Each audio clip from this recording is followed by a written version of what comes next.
The specific topic I want to cover on our study this afternoon is the modern state of Israel in Bible prophecy.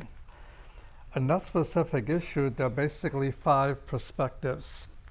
I'll deal with the first 3 under the introductory section, and then we'll do the 4th one when we deal with another aspect, and then I'll be presenting a 5th position where things will be more biblically oriented. Now, the first perspective is that of replacement theology. That began to arise rather early. And there's a couple of books that we have published. I didn't write these, but they're relevant to what this is. The book called Israel Betrayed, but they're 2 different volumes by 2 different men. One is Andrew Robertson, and this is the history of replacement theology, and he has the most detailed account of replacement theology being taught already in the early 2nd century, not that long after the last of the apostles passed away. And so this gives you really a replacement. The guy who spread it out the most was a bit later in the 4th century, by writing his book on the Rome being the holy city. As a result of his influence, it became a dominant view, but it was the seeds of it were already planted much earlier. Then one of his elders, these are both British men, and Israel Betrayed, the history of there's another one, they got copies. The second one is on the table, but it's called The Rise of Christian Palestinianism. The Rise of Christian Palestinianism. And this one here sold rather better than the other one until what happened October 7 and all of these great rallies for pro-Palestinianism that began to happen. That book is also being sold well as well. So both books are available at the REL table, and that is a good place to see the real source of replacement theology so early in our church history. And the point the replacement theology basically makes is that because of Israel's rejection of Yeshua, Israel's rejection of Jesus the Messiah, at that point God took away all of his promises, all of his covenants away from Israel and gave it to the church. Now even they realized that God is not fulfilling these promises or covenants in a literal way. They would say it was not intended to be understood literally, but only allegorically. And therefore, there is no future restoration of Israel. And the fact that there's been an Israel development since the late 1800s into the mid-1900s until 1948, when Israel was declared to be a state, the view of replacement theology points out that this has nothing to do with Bible prophecy anywhere. It is simply an act of history, and it has nothing to do with any future prophecy and things of that nature. And to this day, the majority of the visible church still teaches replacement theology. It's still a very dominant view. And but the point is always the same. There is no future restoration. Israel's existence today is merely a man-made effort. It's an accident of history. Now, the second perspective disagrees with the first one in that they do believe in the future restoration of Israel. But they don't believe that the modern Jewish state has a fulfillment of any prophecy whatsoever. And that's based upon understanding certain passages, but often ignoring some other passages that point out about 2 different kinds of worldwide restorations or worldwide regatherings.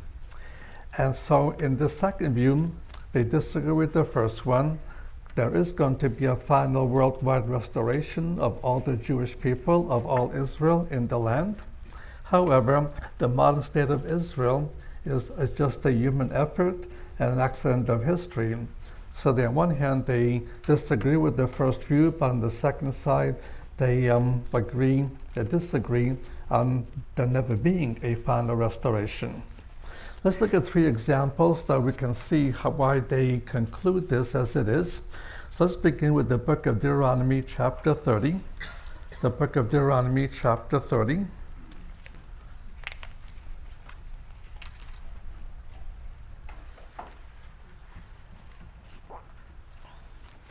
And look at verse 1, Deuteronomy chapter 30, verse 1. Chapter 29 and chapter 30 go together. I refer to this as the land covenant. Chapter 29 points out that when the Jewish people enter the land, they'll fall into periods of disobedience. They'll bring on different forms of divine discipline. First will be subjugation, fulfilled in the book of Judges. Secondly, will come captivity, fulfilled by the Assyrian captivity of the northern kingdom and the Babylonian captivity of the southern kingdom. But then, ultimately, there will be a worldwide dispersion. And to this day, the Jewish people are still dispersed around the world. So by the time you get to the end of chapter 29, the dispersion is still a fact.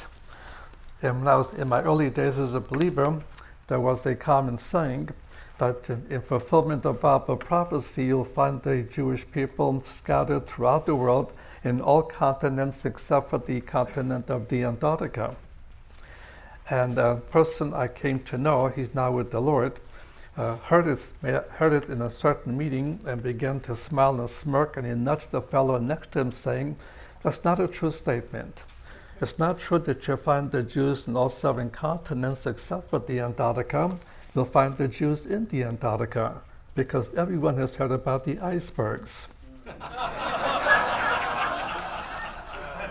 Now, if you understand Jewish names, you'll get the pun. If you don't, you'll be lost for the rest of the season, but never mind.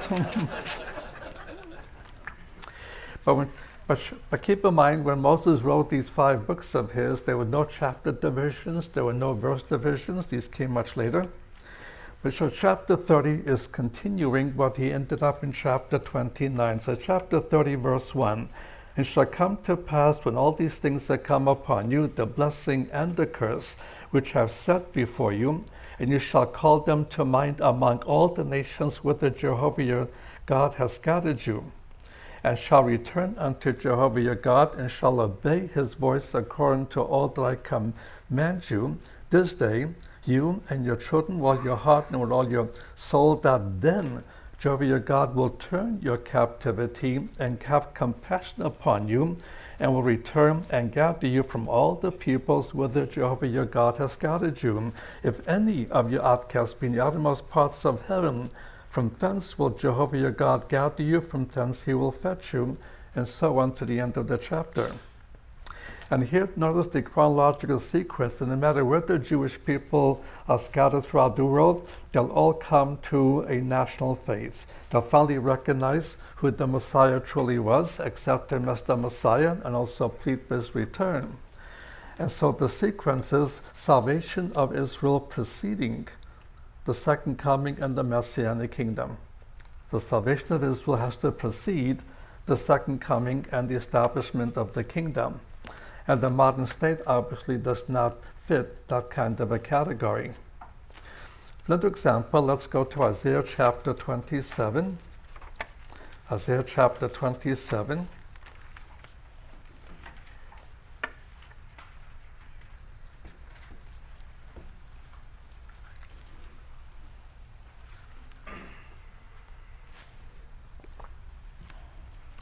And look at verse 12, Isaiah 27, verse 12.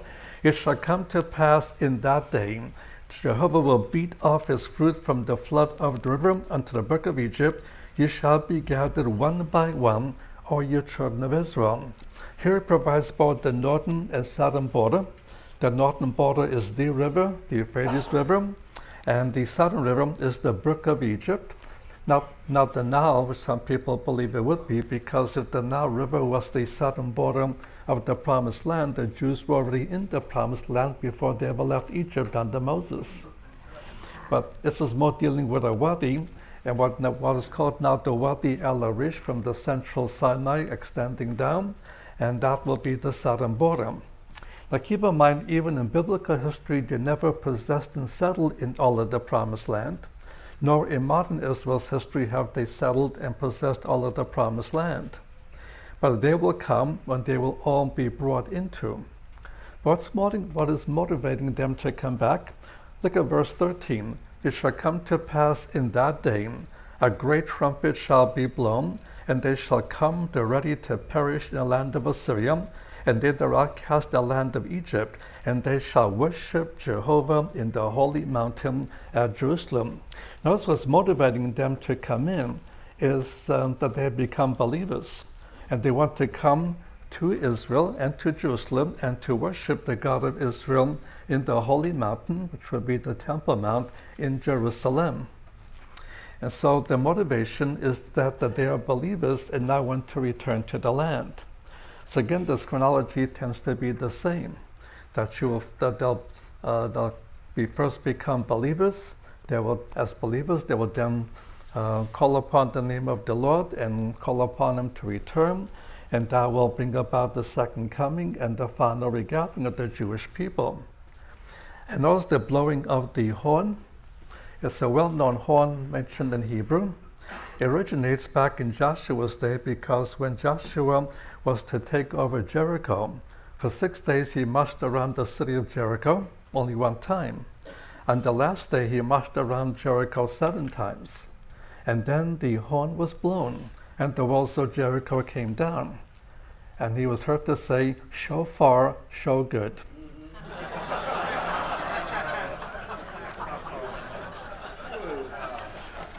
That's how the name originated. But here again, the chronology is they become as a national salvation before the actual final restoration. The third example being Ezekiel chapter 39.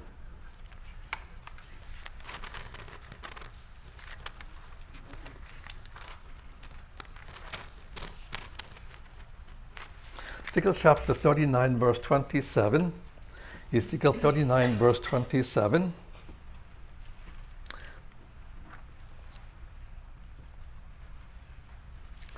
When I have brought them back from the peoples and gathered them out of the enemy's lands, and I am sanctified in them in the sight of many nations, and they shall know I am Jehovah their God, in that I caused them to go into captivity among the nations, and have gathered them unto their own land, and I will leave them, none of them there any more.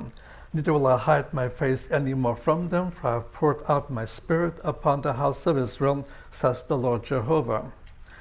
Notice that in the final restoration, what they're dealing with is the regathering, and the surrounding nations will be welcoming into their own land. Zionism was not so much a religious or spiritual issue, it was an ethnic identity. In light of often suffering persecution in different parts of the world, Zionism was born, and the call of Zionism was to reestablish Israel, the land of Israel, as a Jewish homeland for the Jewish people. And so Zionism has been the main movement. In the early days of Zionism, it was not supported by mainline Orthodoxy, though as results of the events between the First and Second World War and the circumstances, mainline Orthodox Judaism, as other branches of Judaism, began to support. Only one group is still negative. Certain segments of the Hasidic movement are anti-Zionist, and this was no right to exist because this was to be brought back by the Messiah and not by any political movement or ethnic movement like Zionism.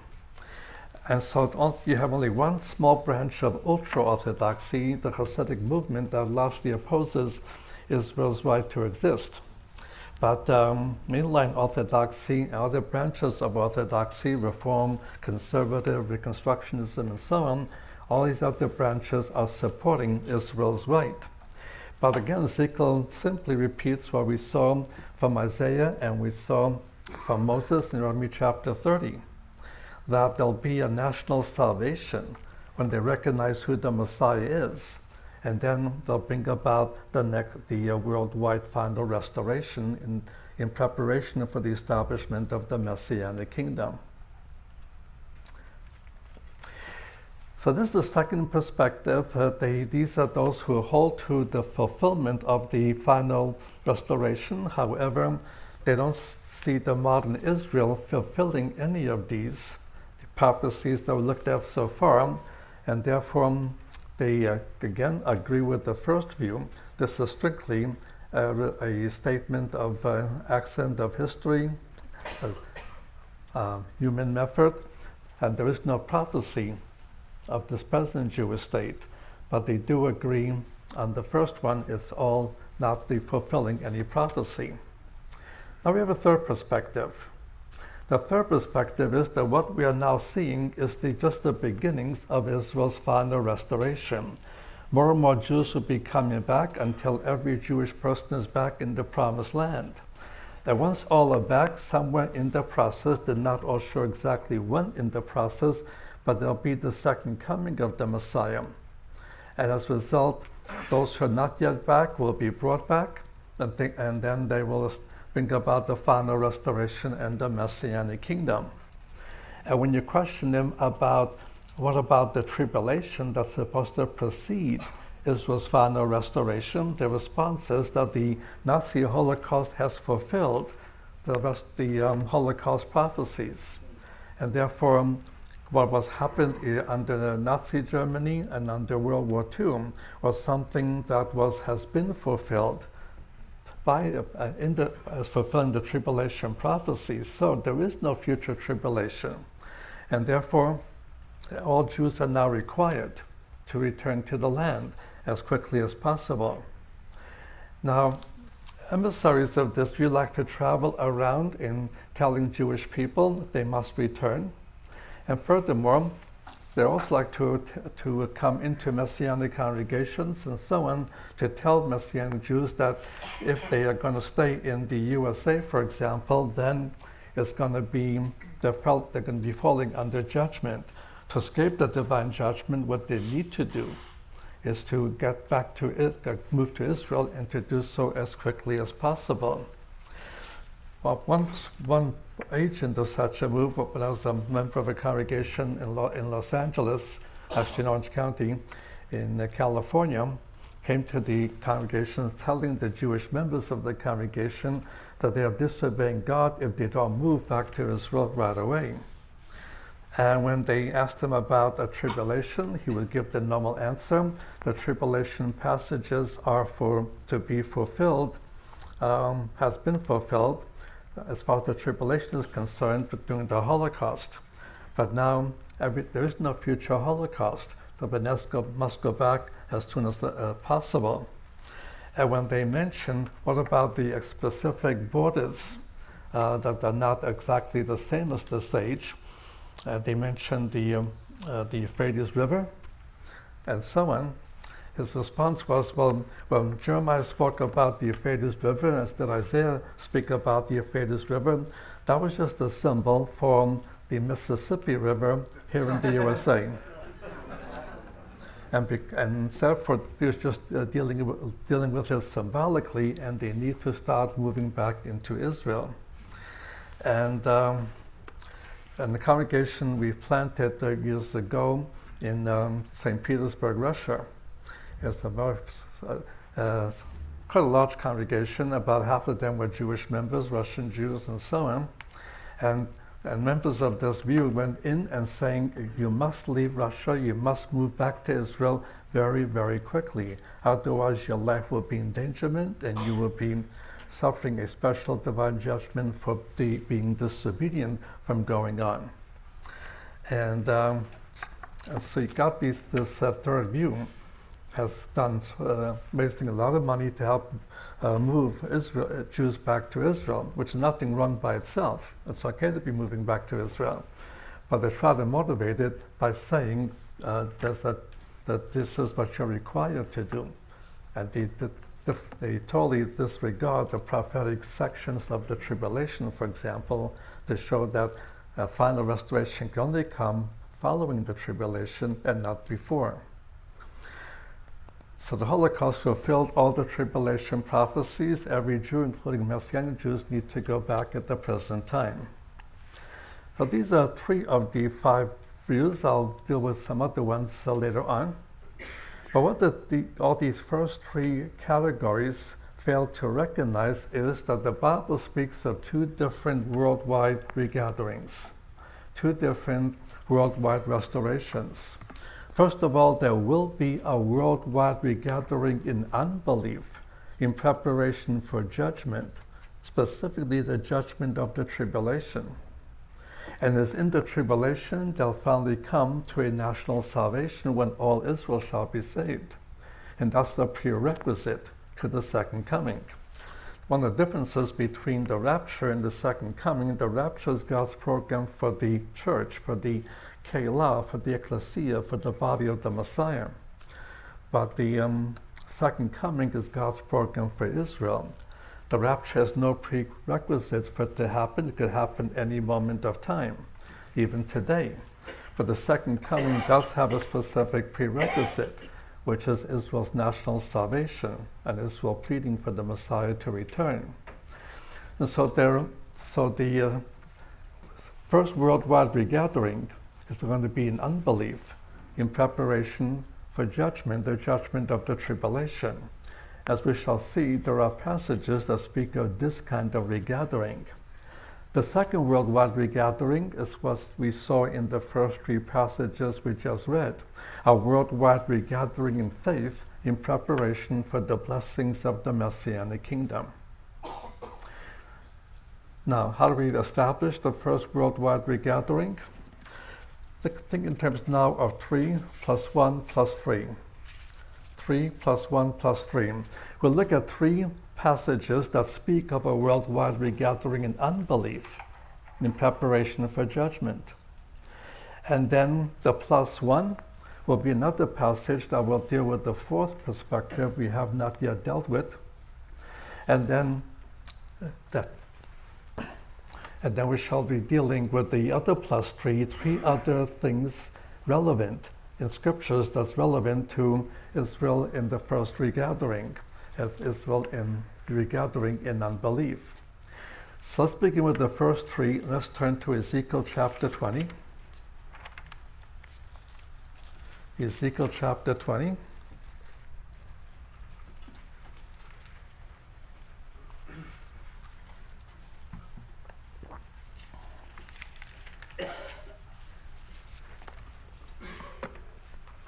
Let's look at verse 33, Ezekiel 20, verse 33. As thou livest, says the Lord Jehovah, surely with a mighty hand, with outstretched arm, and with wrath poured out, I will be king over you. I will bring you out from the peoples, and will gather you out of the countries wherein ye are scattered, with a mighty hand, with outstretched arm, with wrath poured out, and I'll bring you into the wilderness of the peoples, and there will I enter into judgment with you face to face.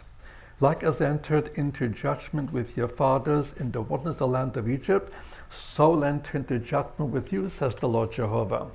Now I will cause you to pass under the rod, and I will bring you into the bond of the covenant, and I'll purge out from among you the rebels and them that transgress against me.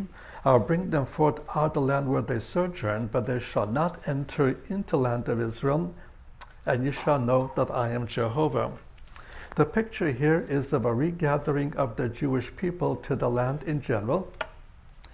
And he points out they're being regathered in unbelief. And he'll bring Jews back from different parts of the world. Jewish people in Israel today have come from as many as 80 or 90 different countries. But this is a gathering in unbelief. At some point, God will stretch them out and move them into the wilderness. He will undergo a judgment, a face-to-face judgment.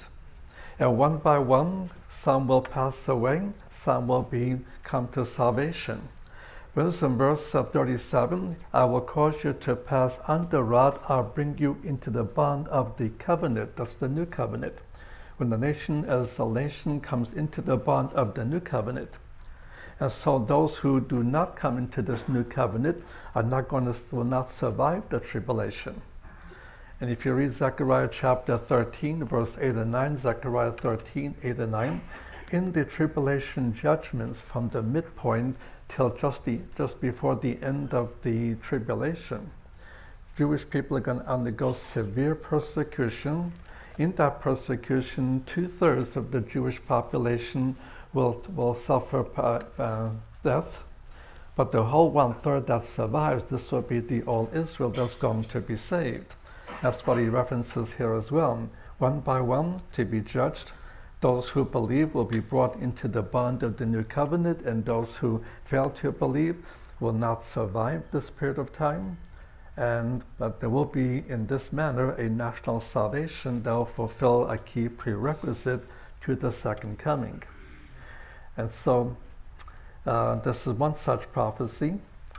And here that describes a regathering for the land in general, but go to chapter 22 where there is a regathering, specifically in Jerusalem. Ezekiel chapter 22, verse 17.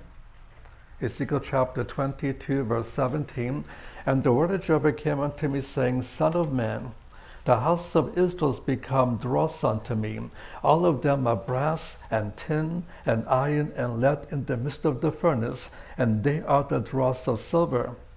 Therefore thus says the Lord Jehovah, because ye are all become dross, therefore behold, I will gather you into the midst of Jerusalem, as they gather silver and brass and iron and lead and tin into the midst of the furnace, to blow the fire upon it, to melt it. So will I gather you in mine anger and in my wrath, and I will lay you there and melt you. Yea, I will gather you and blow upon you with the fire of my wrath, and you shall be melted in the midst thereof.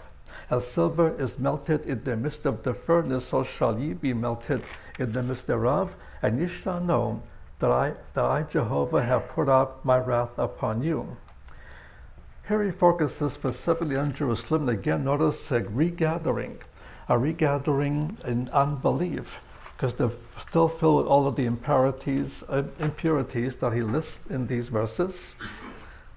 As a result, it shows them to be in a state of unbelief. But then they'll come into the wrath of God, which would be the wrath of the tribulation.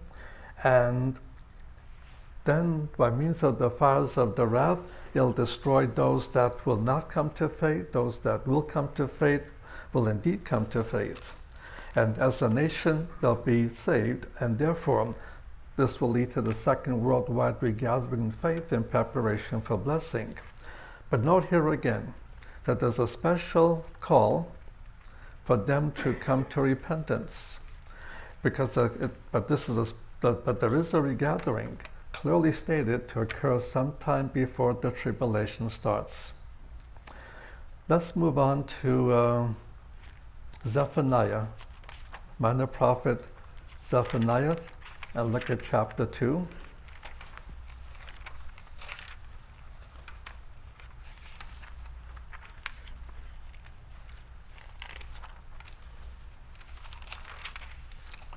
Zephaniah, beginning in chapter 1, verse 7.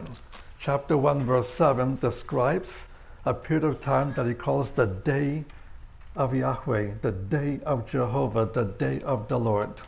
This is the most common biblical term in both testaments for the tribulation.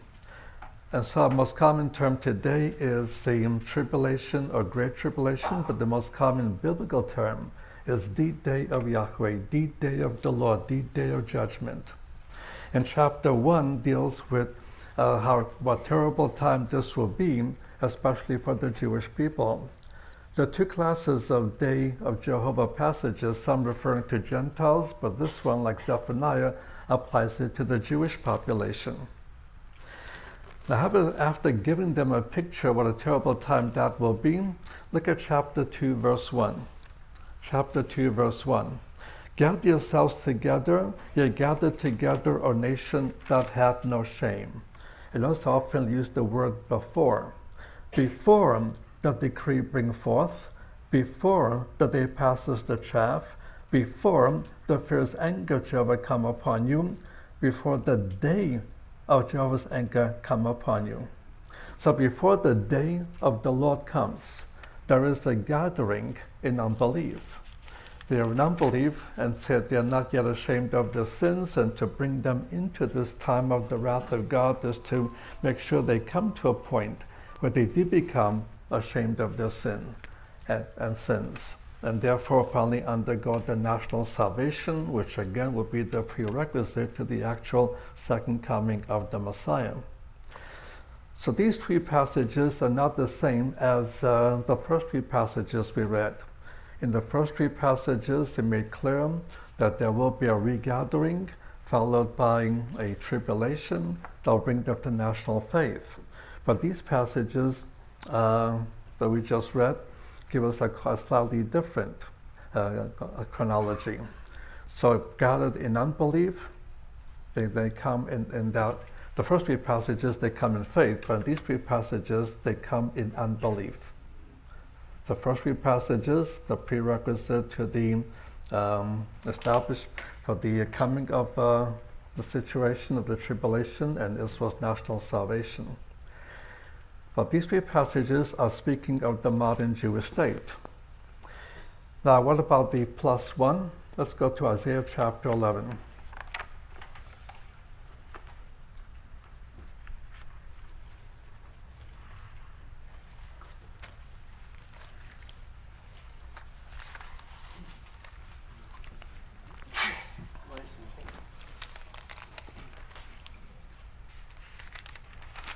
The context I'm looking at is Isaiah chapter 11, verse 11 through chapter 12, verse 6. 11:11 to chapter 12, verse 6 is describing the final worldwide regathering in faith in preparation for the blessings of the kingdom. Now, if he's describing the final regathering in faith in preparation for the blessing of the kingdom, how is this relevant to our present point about the regathering in unbelief in preparation for judgment? It's relevant to us because he numbers what the final regathering will be. Let me give you the fourth perspective at this point. The fourth perspective points out that of people who do recognize the Bible describes two different worldwide regatherings. A worldwide regathering in unbelief in preparation for judgment, a regathering in faith in preparation for blessing. But are we focusing on this one, regathering in faith in preparation for blessing? Notice how he numbers the final worldwide regathering in verse 11. It shall come to pass in that day, the Lord will set his hand again the second time, to recover the remnant of his people that shall remain from Assyria, and from Egypt, and from Pathros, and from Cush, and from Elam, and from Shinar, and from Hamath, and from the islands of the sea. He will set up an ensign for the nations, that will assemble the outcasts of Israel, and gather together the dispersed of Judah from the four corners of the earth. Notice, as he's describing the final worldwide regathering from all over the world, he refers to it as the second one. If the last one is a second one, how many more can you have before that one? Even with new math, only one. In other words, the Bible limits worldwide regatherings to only two, and not more. And so the first one is the one we are seeing now with the present Jewish state, but this is not the final one. It will lead to it.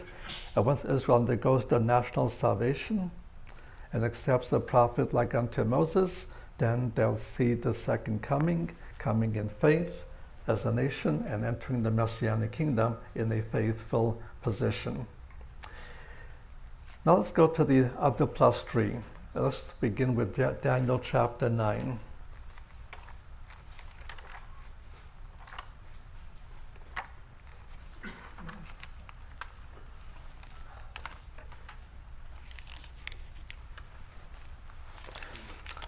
The first of the last three has to do with the event that actually triggers the tribulation.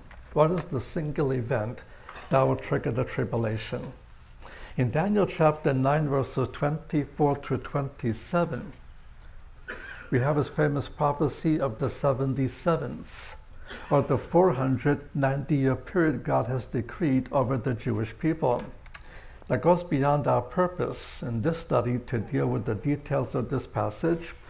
If you've already done it or will do it, what you'll see is that this is a 490-year period that God has decreed over the Jewish people.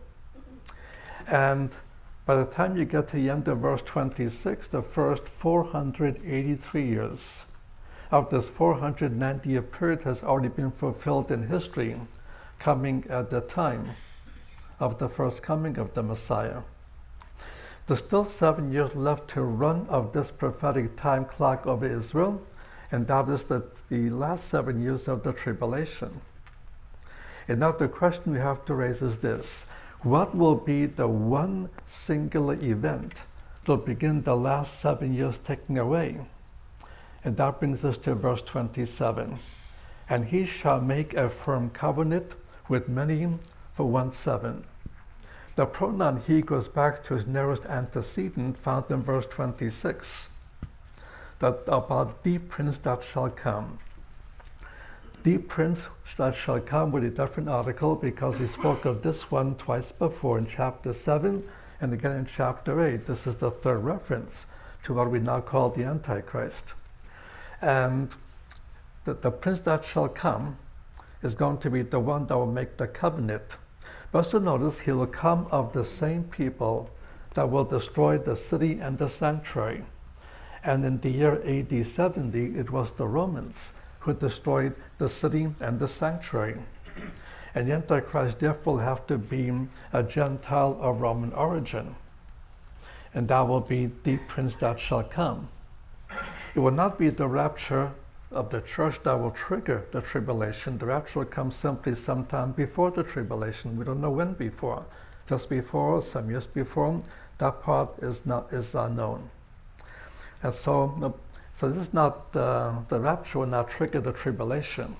What triggers it is signing of a 7-year covenant between Israel and the Antichrist. And the signing of this covenant will cause the tribulation to finally begin. Now this presupposes there'll be two things in place for this to happen. Number one, that there is a Jewish state and a Jewish government with whom a covenant like this could be signed. And this has been true only as of 1948. So while the rapture could have come before 1948, it was not within the plan of God. But what will trigger the tribulation is going to be the signing of this covenant. What is not yet in place, the Antichrist must already be in high political authority, with whom a sovereign state like Israel could sign a covenant of this nature, and this is not yet in place. So one thing is in place and one thing is not in place.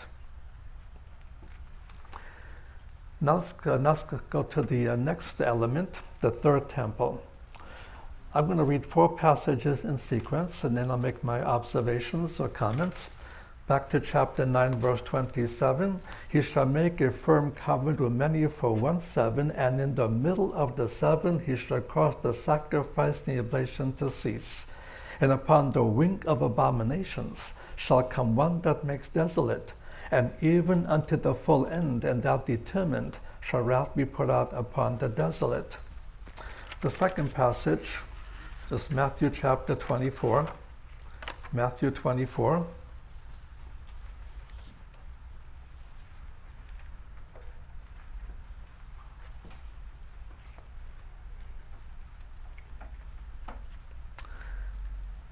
Matthew chapter 24, verse 15. When therefore you see the abomination of desolation, which was spoken of through Daniel the prophet standing in the holy place, let him that reads understand. Then let them that are in Judea flee unto the mountains. Let him that is on the housetop not go down to take out the things which are in his house. And let him that is in the field not return back to take his cloak. But woe to them that are with child, and to them that give suck in those days, and pray that your flight be not in winter, neither on the Sabbath, for then shall be great tribulation, such as had not been from the beginning of the world until now, nor ever shall be. Except those days have been shortened, no flesh would have been saved, but for the elect's sake those days shall be shortened. The event he's dealing with is the abomination of desolation. That's when the Antichrist will take over the Jewish temple, seat himself in it, and proclaim himself to be God Almighty, and so on.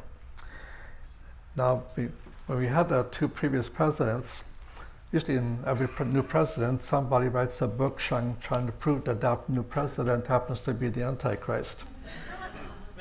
I have several books I've written of people proposing this president, that president. All those books are now out of print, by the way. Yeah. But so people ask me about when we had the black president, and my response was, he may fulfill the prophecy about the Obama nation of desolation, but no, he's not the Antichrist as such. Okay, one more passage, two more passages. 2 Thessalonians chapter 2. 2 Thess chapter 2.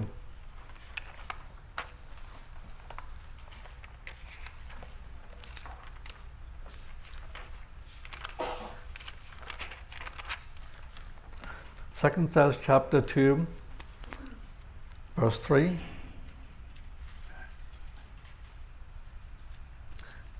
Let no man beguile you in any wise, for it would not be except the falling away come first, the man of sin be revealed, the son of perdition, he who opposes and exalts himself against all that is called God or does worship, so that he sits in the temple of God, setting himself forth as God.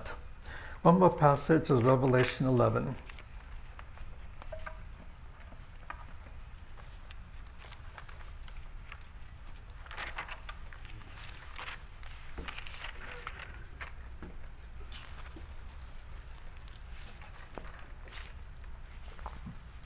Verse 1, Revelation 11, verse 1. There was given me a reed, like unto a rod, and one said, Rise and measure the temple of God, and the altar, and them that worship therein. And the court which is without the temple leave without, and measure it not, for it had been given unto the Gentiles, and the holy city shall they tread underfoot 42 months. All these four passages we just read is dealing with a specific event that the Bible calls the abomination of desolation. It's an event that will occur at the midpoint of the tribulation, when the Antichrist will take over the Jewish temple, seat himself in it, proclaim himself to be God Almighty, call upon the whole world to worship him as God, and to signify their acceptance of his deity by taking his mark of 666.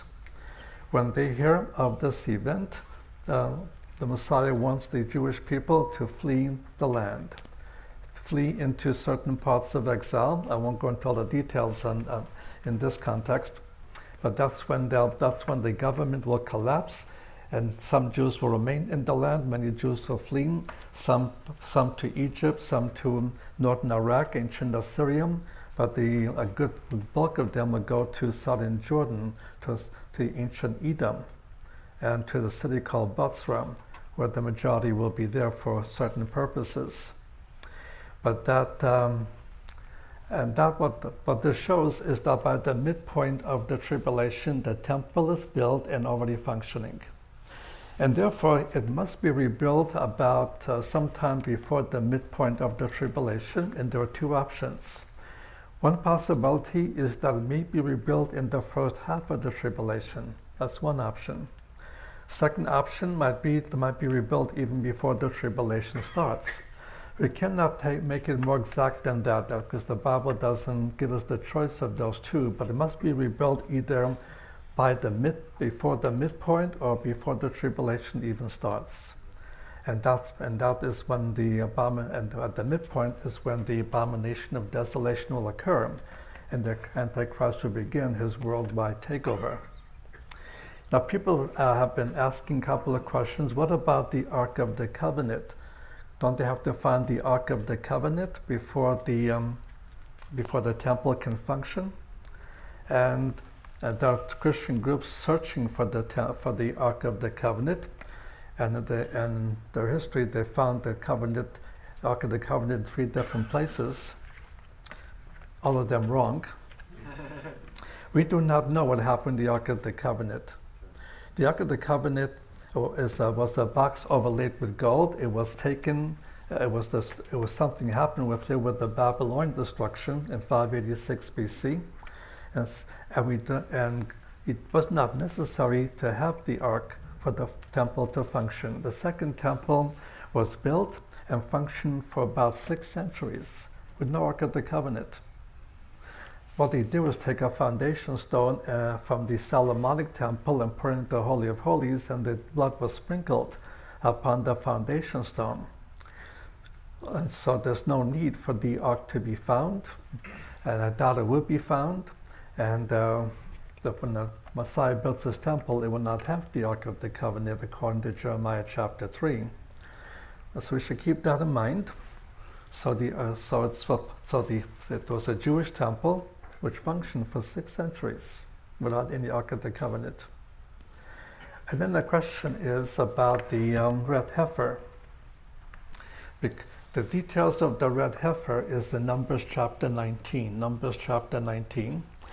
And what the Numbers 19 requires is that they must redo the red heifer offering. And the red heifer offering was not a sacrifice per se. It was not sacrificed within the temple compound. It was taken the Mount of Olives and killed there.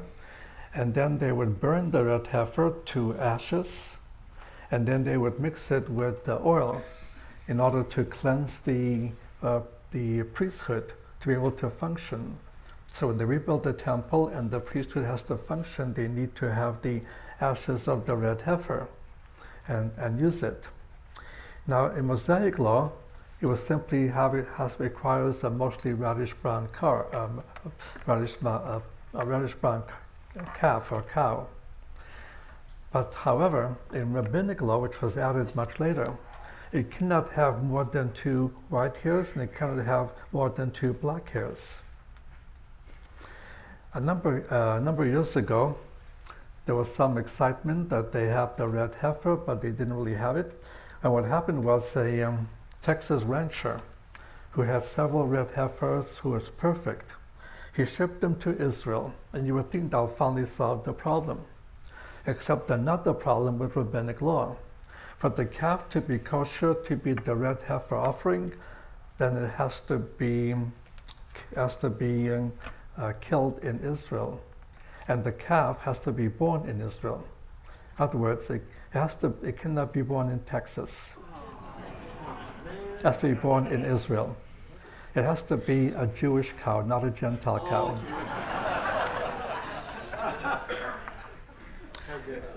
But and they're still working on it. I haven't heard of them any successes at this point of time. But so they don't need the Ark of the Covenant. They will need the red heifer offering.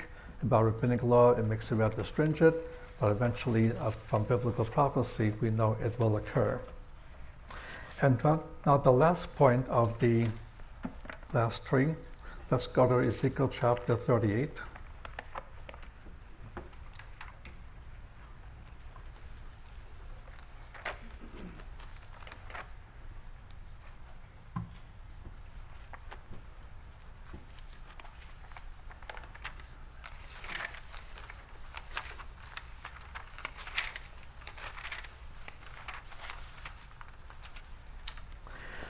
Ezekiel chapter 38 verse 1 through chapter 39 verse 16 deals with the account of the Gog and Magog invasion. I'm not going to go through the whole passage and give you all the details. I'm only going to cover certain passages that are relevant about Israel regathered in unbelief in preparation for future judgment. So 2 things to notice, first of all. What is the status of Israel at the time of this invasion by Gog and Magog? Chapter 38, verse 8, 38:8. After many days you shall be visited. In latter years you shall come into the land that is brought back from the sword, that is gathered out of many peoples upon the mountains of Israel, which have been a continual waste, was God brought forth out of the peoples. They shall dwell securely, all of them. Skipping down to verse 12. To take the spoil, to take the prey, to turn your hand against the waste places that now inhabited, of the people that are gathered out of the nations that have gotten cattle and goods and dwell in the middle of the earth. A couple of things to observe here. He points out that the time of this invasion is a time when there's been a regathering of Israel, also a regathering in unbelief. And they've come out from many different countries. And the goal of the Gog and Magog invasion is for purposes of spoil. And that was their intent. Now, the Magog was between the territory of the Black Sea and the Caspian Sea that were put into southern Russia. As a result of those locations, whether it's a Russian invasion per se, as we see Russia today, or something else, the actual territory from which Gog is actually going to raise up an army is what is now southern Russia, the area between the Black and Caspian Seas. And these are Jewish people that have been brought back from all these areas. They've been rebuilding the wasted cities that are now inhabited. They're brought up and everything else. And people will often try to time it of this invasion based upon assuming they're living in shalom, living in peace. The word shalom is not found anywhere in this passage. It says they live in security. Word bitachon, in used now the context, even in the context of warfare, means security. They live in security. Now, throughout Israel's modern history, they largely learned to live in security. There have been terrorist attacks before 48 and after 48. And the worst one that's happened has been October 7th of this last year. But Israel, by and large, is living in a sense of security. All my cousins happen to be living in Israel, and they're quite secure.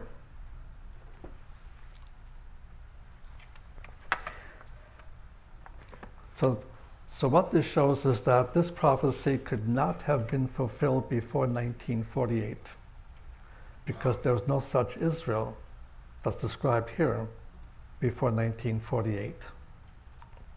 Now, the second element to notice is when God destroys the Gog and Magog army, exactly where within the land will he destroy them? Look at chapter 39, verse 2. Chapter 39, verse 2. I will turn you about and will lead you on and will cause you to come up from the uttermost parts of the north. I will bring you upon the mountains of Israel. Verse 4. And you shall fall upon the mountains of Israel. The mountains of Israel refers to the central mountain range. It starts at the south end of the Galilee and it runs the whole length of the country, all the way south, and finally peters out just north of Beersheba. And in these mountains, you have many of the biblical cities like Bethel and Ai, Jerusalem, Bethlehem, Hebron, and many others. And it shows that the army of Gog and Magog will penetrate into the center part of the country, heading through the mountains of Israel, obviously heading for Jerusalem, the capital of Israel, because that is where Jerusalem is located. And then God's judgment will be sent. And God will, and the details is about chapter 38, verses 17 to 23. Chapter 38, 17, 23. There's going to be natural judgments and supernatural judgments that will end up destroying once and for all the entire army. King James reads that it will be 1/5 of them survive, but that's not actually in the Hebrew text. In other renderings, like this one here, does not have that phrase. The entire invading army is going to be destroyed. Now, also keep in mind that the central mountain range did not exist entirely in Israel in 1948. The border between Israel and Jordan, the northern borders where the mountains began, would go down by the foot of these mountains and then cuts into the mountains. About 5% of them comes out and goes down to the southern part of the mountains. So Israel had only 5% of the mountains, and they didn't have the old city of Jerusalem, the biblical Jerusalem. But what's going to happen with the Six-Day War is that they conquered the whole, what's called the West Bank.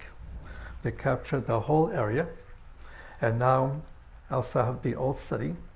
They could not have built the temple before 1967, but they have the ability to able to be built the temple in 1967. It's not yet done, not even started quite yet. However, ultimately it will take place according to Bible prophecy. So not only could this prophecy not be fulfilled before 1948, it could not be fulfilled before 1967. Where again we see the modern Jewish state in fulfilling certain facets of Bible prophecy. And if we take note carefully, we will notice how God is very faithful to fulfill every promise, every prophecy he makes. And someday all of these things will be fulfilled bit by bit. And if we notice that God will intend to fulfill every promise and prophecies for Israel, we can also take refuge in that we are part of the body of the Messiah. And we have certain blessings and promises. Our blessed hope is now looking for who the Antichrist will be. Our blessed hope is looking for the rapture of the body of the Messiah, of the church, of the bride of the Messiah. And that is our blessed hope. And at some point it will come. How, when? We do not know, but sometime before the covenant is signed. A couple of things I want to just note for you before we take the questions. There's a book on the table called When Your Face Was Your Destiny. This is the history of the Fruchtenbaum family. There was 13 families of the Fruchtenbaums from one couple. And in the Holocaust, 7 perished. 6 families survived. 5 families moved to Israel, where they live to this day, and 1 family is our family that came to the USA. And this will give you the history of the Fruchtenbaum family, and it will be addition to what was said with some of the other teachers of this conference. There's also a manuscript on what we just spoke about. There's more details in the First Test of Messiah, which many of you already have. There's also a manuscript that also provides a bit more detail than I had time to deal with this afternoon. Another thing we have the Ariel magazine. It comes out quarterly, every 3 months. It has about 4, 5, 6 different articles by mostly by Jewish people. It gives you the list of all our branches, all of these branches, over 13 countries and so on. And we run a special summer school program from the first Saturday of July into the end of Labor Day weekend. And if you, we provide this free of charge. So you go back to the table, there'll be an Ariel brochure that explains the ministry. And if you want to receive the hard copy, then you'll need to give us your full name and address so we can mail it to you. But you can also get it by an email. If you like it as an email, then just give your email address and then just tear this part off and leave it with the people working that table, and that will be sufficient. Every summer now, for 49 summers, we're coming up to the 50th summer, we have a special Messianic Jewish school called the Ariel School of Messianic Studies. This is a brochure covering this coming summer, July, August. And this will give you all the courses that will be taught. We are going to have 6 different teachers that will be teaching these different courses and so on. All of our courses are on the 5-year cycle. We begin with a 2-week program and a 3-week program, a 1-week program and a 2-week program, then the Labor Day weekend program. Now all of those courses in the 5-year cycle, so you have to come for 5 summers with the bit by bit or the whole thing and get a certificate of completion. But the one we teach every year is on the 6th week. And that's the life of the Messiah from a Messianic Jewish perspective. And some of you are studying that very textbook here at this seminary. But you'll be able to get it all in 1 week, 3 hours in the morning, 2 hours at night. It's a 25 hours course. And at the end of that week, you'll get a certificate of completion as well. So you can sign up for it one way or the other on the table. Okay, we have time for about 10 more minutes for questions.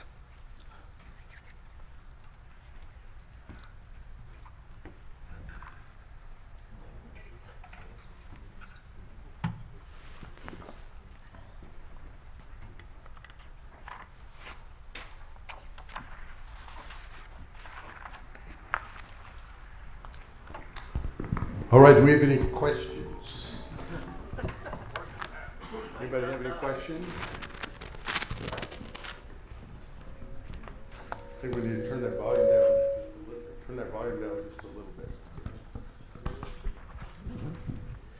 Dr. Fruchtenbaum, it seems like many of the younger dispensationalists, or should-be dispensationalists that I run into, conservatives, but they're enamored with the reform movement, and they're at number 2 on your chart, where why would we be worried about Israel when it's a nation in unbelief, and they just don't get it. You can explain these things and talk about what's happening in our world and how it's different than anything that's ever happened before. And I teach exactly what you're teaching about this, but how can we make greater inroads in people's minds when they simply won't accept that Israel must return in unbelief? We'd have to ask them to explain these verses we just read. It clearly shows a regathering in unbelief from from the 4 corners of the earth. And so they have to be forced to deal with those passages. Don't feel you have to take the burden of proof. Show them those passages, and why does it not mean the way it just said? And that's what you have to deal with. I have one here. One important principle as a pastor is you can lead a horse to water, but you can't make him drink.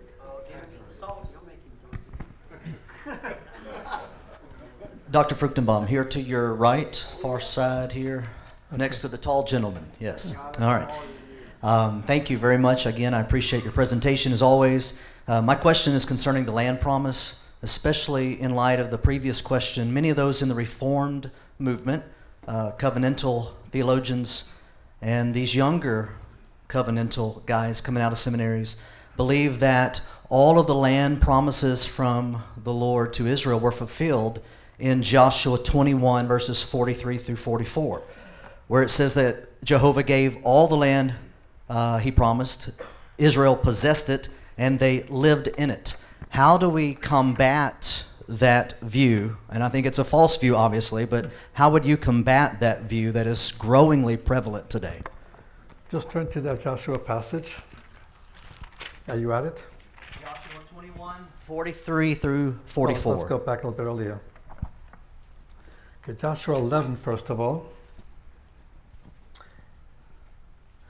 So Joshua took the whole land, according to all that Jehovah spoke unto Moses, and Joshua gave it for an inheritance unto Israel according to their divisions by their tribes, and the land had rest from war. Mostly they quote this verse and they stop reading, but don't stop reading. As you move to chapter 12, he lists all of the kings that were killed on both sides of the Jordan during the Joshua wars.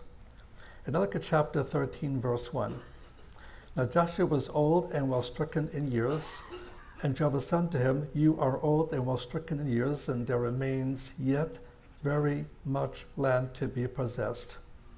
This is the land that remains, and it gives you all of the regions. And if you put all of these territories that on a map of the Middle East, most of the land they haven't captured yet. And so the way it reads, in chapter 11, God gave them everything promised to Moses, but in chapter 12, these kings he killed. Now these are the exceptions. If you look at some other passages, for example, in chapter 15, verse 63, chapter 15, verse 63, and as for the Jebusites, the inhabitants of Jerusalem, the children of Judah could not drive them out, but the Jebusites dwell with the children of Judah at Jerusalem unto this day, meaning unto the day when this book was written. Well, look at chapter 16, verse 10. And they drove not out the Canaanites that dwell in Gezer, but the Canaanites dwell in the midst of Ephraim unto this day, and have become servants to do task works. And as you keep on reading Joshua, you find these exceptions. But turn to the book of Judges, because there's an overlap between the last chapters of Joshua and the first chapters of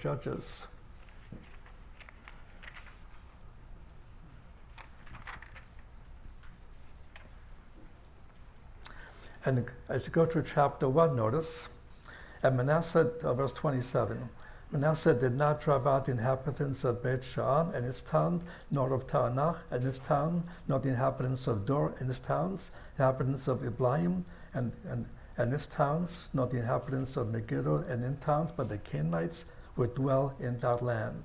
Verse 29, Ephraim drove not out the Canaanites that dwell in Gezer. Verse 30, Zebulun drove not out the inhabitants of Kithron, and so on. And you continue in the chapter, each tribe failed to take over the territory. There was a 7-year national war, but then the land was divided, but not yet captured. But now each tribe had the responsibility to take the rest of the land that they failed to take, and so on. Now look over to chapter 2.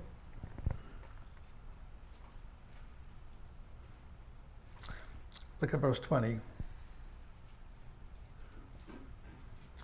And the anger of Jehovah was kindled against Israel, and he said, because this nation have transgressed my covenant, which I commanded their fathers, and have not hearkened unto my voice, I also will not henceforth drive out any from before them of the nations that Joshua left when he died, that by them I may prove Israel, whether they will keep the way of Jehovah, to walk therein as their fathers, and did keep it or not.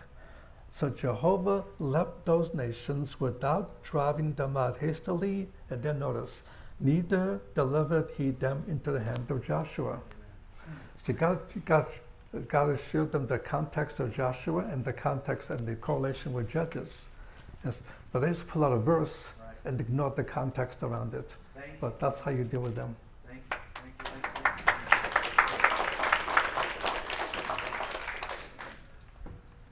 All right, we have time for one more question.